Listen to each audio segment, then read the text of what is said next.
Olá, muito boa tarde a você que está conosco aqui pelo site Notícias Agrícolas. Está no ar mais um boletim de mercado. Agora para a gente acompanhar o que aconteceu lá em Chicago após o relatório de oferta e demanda divulgado hoje pelo Departamento de Agricultura dos Estados Unidos. O relatório não trouxe grandes surpresas não, deveria ter dado uma pressão baixista, um tom baixista para os negócios, mas aparentemente o mercado não deu muita importância para esses números de hoje, não tanto que a soja acabou encerrando no azul, no lado azul da tabela. O milho também teve seu número divulgado pelo relatório do Departamento de Agricultura dos Estados Unidos e acabou também, da mesma forma que a soja, encerrando no azul.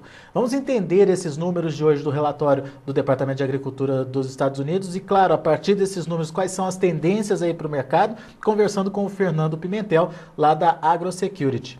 Muito boa tarde para você, Fernando. Obrigado pela participação aqui conosco no Notícias Agrícolas. O que você viu aí em relação aos números de hoje do USDA? E parece que a direção do mercado foi um pouquinho diferente do que os números mostravam, Fernando? Aos poucos a gente vê que o relatório de supply e demand, de oferta e demanda da safra 12 e 13, ele vai aos pouquinhos perdendo importância porque os números já estão ficando bastante consolidados, os desvios em relação às expectativas são relativamente pequenos. Hoje mesmo, se você olhar o último relatório, a questão das reservas de milho dos Estados Unidos subiram, aliás, praticamente 10 mil bushels, um volume muito pequeno. Depois, na soja, em torno de 30 mil, mas de qualquer forma, números muito com pequenas diferenças, o que o mercado, como você vê nas cotações, deu pouca relevância, né, a esse relatório do USDA. Inclusive para a safra 13 e 14, como não há grandes alterações de clima, até o momento, contabilizadas, também ele traz variações bem pequenas. Então, até um pouco altista. Se você olhar a safra nova, no sentido do que tem de reserva de safra de milho e soja para a safra 12 e 13, você vê que os números caem, cedem um pouquinho no milho e sobem muito lateralmente no preço da soja, nos estoques de soja. Então, a interferência no mercado foi muito pífia. Os analistas tinham um número muito próximo do que de fato foi publicado. O mercado, no momento do relatório, ficou negativo, um pouquinho negativo, não demorou demais para aqueles que estavam um pouco mais negativos em relação ao relatório USDA reverterem suas posições e assumir a posição comprada, porque agora o que vai imperar logo mais é realmente a safra 13 e 14 na tela, ou seja, o que de fato são as reservas, expectativas de reservas mundiais de soja e milho para o ano que vem e o acompanhamento do que está no chão na safra americana. Expectativa de clima mais quente, aquilo que a gente vem falando, né? Agora nós vamos entrar no mercado de clima de fato, né? A demanda, todo dia a gente vê entrar pedido de soja e de milho no mercado, ou seja, a demanda segue sem nenhuma alteração em função de ritmo da economia europeia, ritmo da economia chinesa, a boca continua consumindo. Então, não há uma grande alteração também no ritmo de compras da safra velha, principalmente, né? A safra nova, eu acredito que a gente vai começar a tomar um pouco mais de ritmo de venda a partir do momento que março atingir os patamares de 13,30, por aí, nós vamos começar a ver volumes maiores de movimentação de venda, a safra 13 e 14, safra nova, partindo aqui do Brasil, principalmente, Argentina, já alguma movimentação. Por enquanto, o mercado muito de lado. Você falou aí do março a 13,30, que seria um indicador de compra, de vendas aí. Hoje a gente está falando em 12,90, 12,92. Estamos perto, então. Estamos perto. A partir do 13, eu acho, até a recomendação que eu dei na minha última conversa na mídia, é que a partir do 13 o produtor já vai começar a estar vendendo alguma coisa. Talvez o ritmo tome mais corpo a partir do 13,30, que eu já acho que nesse câmbio, que é uma expectativa de câmbio que nós temos aí, com a recuperação da economia americana, a elevação de taxa de juros potencial lá, né, nos Estados Unidos, e as movimentações sociais aqui no Brasil e os números negativos da economia brasileira recentes, a tendência da nossa moeda se enfraquecer e esse câmbio trabalhar aí bem acima do patamar de 1,20 aí até o ano que vem. E isso num preço de Chicago a 13,30 é remunerador ao produtor e a gente vai ver movimentos de venda provavelmente, né, a partir dessa faixa. Agora, o Fernando, o produtor brasileiro que está nos ouvindo nesse momento, ele parece que nesse momento ele está meio reticente de vender. Tá certo, por enquanto é isso mesmo. Espera o preço subir mais um pouquinho. Um comportamento adequado, na sua opinião? Você tem alguns players aí já com posições. O produtor sempre está long, né? Porque ele planta, então ele já está em cima do ativo soja e milho. Agora você tem as revendas de insumos que fizeram troca, algumas não venderam todas as suas posições, ficaram até numa posição aí especulativa de risco, provavelmente vão começar a desovar alguma coisa nessa faixa de 13, 13,30.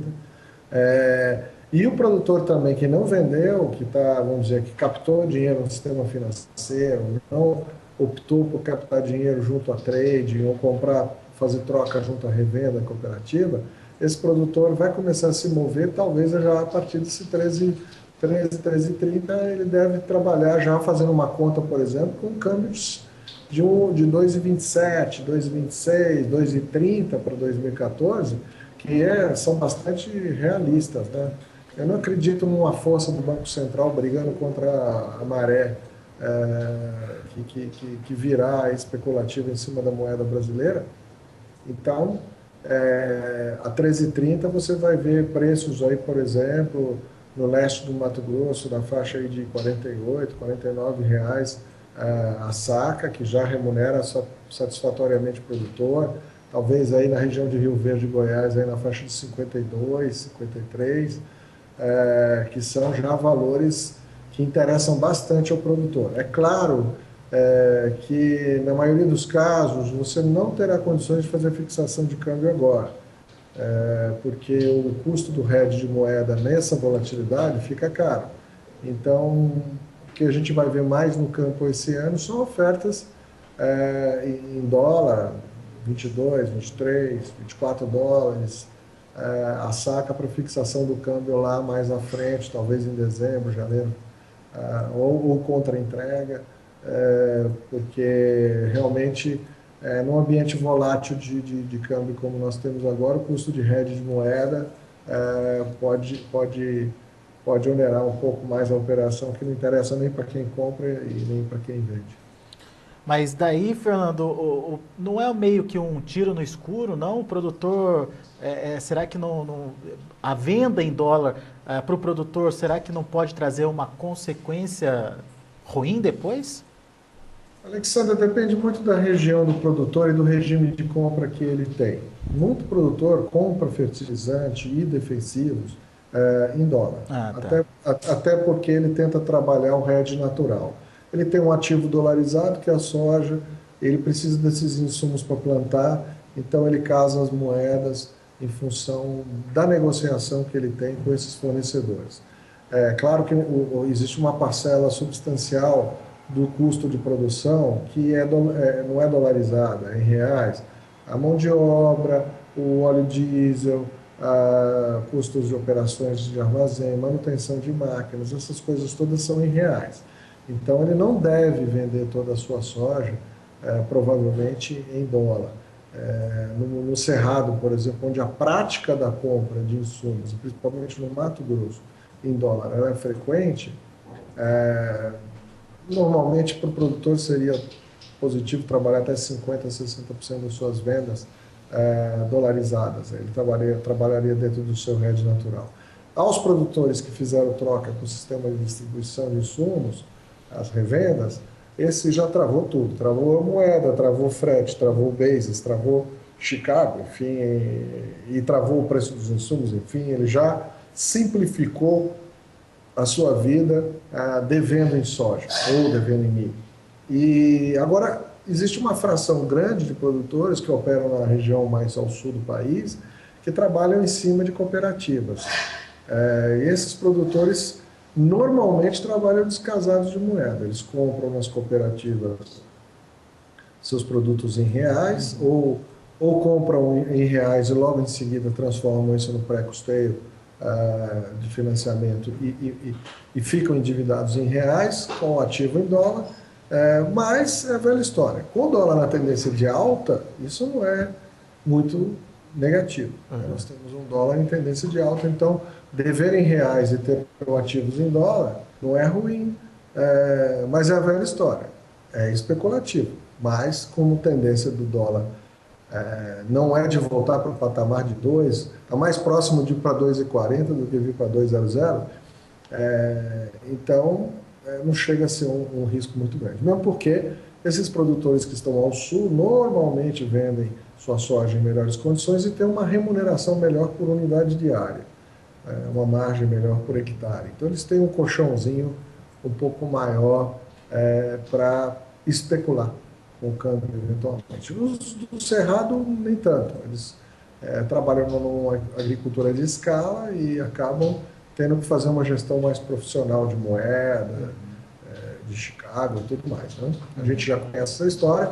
Esse é o segredo do sucesso do Goiás, do Mato Grosso, enfim, é justamente que o produtor aprendeu a trabalhar seus contratos da melhor forma possível para sair um pouco do risco e ter a sustentabilidade do seu negócio. Ô, Fernando, voltando um pouquinho para aquela questão dos 13 dólares, 13,30 como meta aí para iniciar as vendas. Você ficou curioso, não? Você está comprado ou vendido? Pois é, eu estou aqui só analisando por enquanto. Você então tem a expectativa de que o mercado vai subir? Olha, é aquilo que eu falei, eu venho falando. Não é questão de que o mercado vai subir e se sustentar lá em cima. Nós, nesse ambiente de baixo estoque de soja nos Estados Unidos, nós vamos viver uma volatilidade grande nos próximos 40 dias. E é aí que o produtor tem que ver as suas janelas de oportunidade. Aí você pode me dizer, pode ser que a gente chegue no final de outubro com a soja 12 dólares por bushel? Sim, é possível. Talvez a soja 12 dólares por bushel, não o câmbio a 2,00. Isso é importante a gente lembrar. Mas é possível a soja vir a 12 dólares por bushel? Sim, é possível. Porque se nós tivermos uma safra normal nessas áreas que foram contabilizadas pelo USDA, sem dúvida vamos ter um preço de soja bem mais fraco do que temos agora. 93 milhões de toneladas foi o que divulgou hoje o relatório, né? Exato. Então, o que acontece? Se confirma, de fato, um número desse, a soja pode vir abaixo, pode chegar na casa do 12 baixo, né? E isso daí, sem dúvida, é um revés para a renda do produtor. Agora, nesses momentos de pico, que nós vamos ter, sem dúvida, eu não tenho dúvida de que nós vamos ter momentos, eventualmente, que a soja pode chegar a 13,50, enfim, 13,30, 13,50, é a hora que o produtor tem que dar suas estocadas no mercado e já ir fixando posições, né? Contando que o câmbio vai trabalhar sempre acima de 2,20 daqui até a colheita, né? Então, isso tudo são os fatores gerenciais agora que o produtor tem que entender. O preço de Chicago pode cair. Tem uma possibilidade razoável de cair se a safra americana se confirmar bem. O câmbio tem a possibilidade de cair menor. Eu diria que com os números que a nossa economia vem apresentando, com os movimentos de greve, todas essas paralisações e esses questionamentos sociais, tudo isso daí move um pouco as incertezas econômicas e desvaloriza a nossa moeda. Então, eu acredito que o câmbio tem menos mobilidade para baixo do que a soja. Então, o produtor tem que trabalhar nessas incertezas. Se a soja der uma altinha, fixa a soja com seu comprador local, vai travando, né? Hoje, o Banco do Brasil tem ferramentas de hedge que estão sendo oferecidas junto com o financiamento, nas agências, tem o próprio Rabobank tem oferecido também aí a hedge para os seus clientes. Então, ou você pode procurar seu corretor e fazer eventualmente uma opção na BMF. Tem várias formas aí de você estar se cobrindo se não tiver uma trading na tua região ou uma cooperativa que esteja fixando o safra 14. Isso vai acontecer também.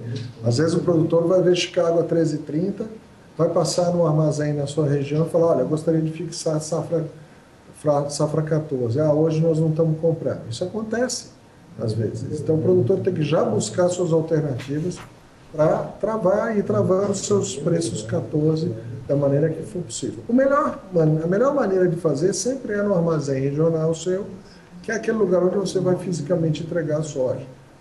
Ou, se você tiver armazém próprio, numa trade que esteja comprando em 2014, que aí já vai fixar o preço da soja e o frete e o prêmio porto. É o ideal. O produtor simplifica a operação. Para aqueles produtores mais sofisticados, eles podem ir direto à bolsa, usando o sistema de corretores, né? Ou fazer travas dentro do sistema financeiro, hoje que já existem tanto no Banco do Brasil quanto no Rabobank, né? Então, esses mecanismos é que o produtor já tem que começar a ficar já se preparando para ver qual é a forma que ele vai atuar, se agora, nos próximos 60 dias, 40, 60 dias, ele tiver oportunidade de preço 2014, que caminho que ele vai tomar? Se é numa compradora local, se é numa corretora, se é no seu banco financiador, algum lugar para ele poder ir travando essas oportunidades de preço que vão surgir, sem dúvida, nos próximos 30, 40 dias. O importante é não perder essas oportunidades, né, Fernando? Ficar atento a elas, né? Eu não perderia. Tá certo. Fernando, agora um pouquinho do milho. O que você viu aí? O que o relatório deu de indicação, na sua opinião? Bom, o milho nós temos dois planetas, né? Nós temos os Estados Unidos e temos o Brasil. O milho aqui no Brasil tá com preço sofrível, era esperado. Agora nós vamos seguir mais um período de preços deprimidos, porque o frete agora com a entrada da safrinha deve prejudicar mais o preço na origem. Já estão saindo os primeiros leilões de pé, enfim, lá no Mato Grosso. É aí que o produtor deve se concentrar. São nessas oportunidades da política agrícola que existe aí algum alento em termos de preservação de rentabilidade e tudo mais. Então tem que estar atento aos leilões de PEP, opções Conab, tudo que estiver aparecendo por aí, é fundamental estar tentando participar.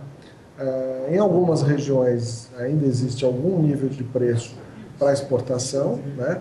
Com essas altas do milho agora, de hoje, por exemplo, associada ao câmbio, tem viabilizado alguns preços, por exemplo, R$16 no leste do Mato Grosso para exportação via Porto de São Luís. Alguém que está ali nas regiões mais próximas, eventualmente ali dos portos da Bahia, ou até no estado de São Paulo, Paraná, tem oportunidades aí de canalizar o milho para exportação em função dos preços e do câmbio. É claro que esse movimento de exportação é um movimento muito tênue agora, porque essa é a estação da soja. Então é a soja que está fluindo para os portos e a atenção dela vai ser a atenção dela que vai ser mais concentrada agora. Agora, tem já oportunidades de exportação de milho para os meses já de declínio da exportação, que seria em novembro, dezembro, já tem algumas ofertas aí nesse patamar. Nada muito remunerador, longe de ser o que tinha no ano passado, mas, diante das circunstâncias de oferta excessiva e baixa demanda de exportação em relação ao que tivemos no ano passado, o produtor tem que fazer uma conta mais modesta esse ano, a não ser que ele esteja apostando na quebra da safra americana de novo. Eu acho que nós não vamos ver um cenário semelhante, mas a bola está rolando, o risco existe. Está lá, a soja e o milho estão no chão, plantadas atrasadas, então nós temos um risco de frio no final do ciclo do milho, né? E tem produtor que pode estar apostando nisso também. Tá certo. Fernando, pagando para ver, né? Pagando para ver, claro. Mas sabendo que está arriscando, né? Que daí é risco. Né? Mas é a velha história também. Hoje, se você pegar um preço de milho, sei lá, R$12, R$11 na BR-163, o produtor ele já chega no ponto que ele fala, bom, eu já estou com um problema. Então, já estou no risco, né? Já estou sentado no problema. Então, é claro que você tem ad valorem, você tem o custo de depreciação do produto, você tem todos os aspectos aí que podem até piorar um pouco mais esse quadro. E principalmente com a entrada mais pesada da safrinha, o custo frete vai penalizar o produtor. Mas é a velha história, isso é um jogo, tem um momento aí que o produtor aposta. É claro que aqueles que fizeram muita safrinha, 60%, 70%, 80%, 100% da área que plantou no verão, fez safrinha em cima, esse daí tem que estar um pouco mais preocupado, porque se ele errar a mão na comercialização do milho, ele pode comprometer a margem, uma parte da margem da soja, né, que já foi bem vendida. Né? A soja 12, 13 no Cerrado, ela foi muito bem vendida. Está reservando margens aí de 700, 800, 900 reais por hectare para o produtor. Agora, errar a mão no milho pode gerar um revés aí de 100, 150 reais negativo para quem não colheu muito bem. O ponto, Alexandre, é que as colheitas de safrinha estão sendo fantásticas. Né? Os números muito melhores que o ano passado no Cerrado. E isso daí vai compensar o preço. Com certeza, para o produtor ficar no prejuízo, ter algum prejuízo, ele tem que vender o milho num preço muito baixo. Tá certo. Fernando, obrigado mais uma vez pela sua participação aqui conosco no Notícias Agrícolas, análises importantes aí feitas por você. Volte sempre, Fernando. Um grande abraço a todos aí, bom final de semana. Um abraço para você, até a próxima.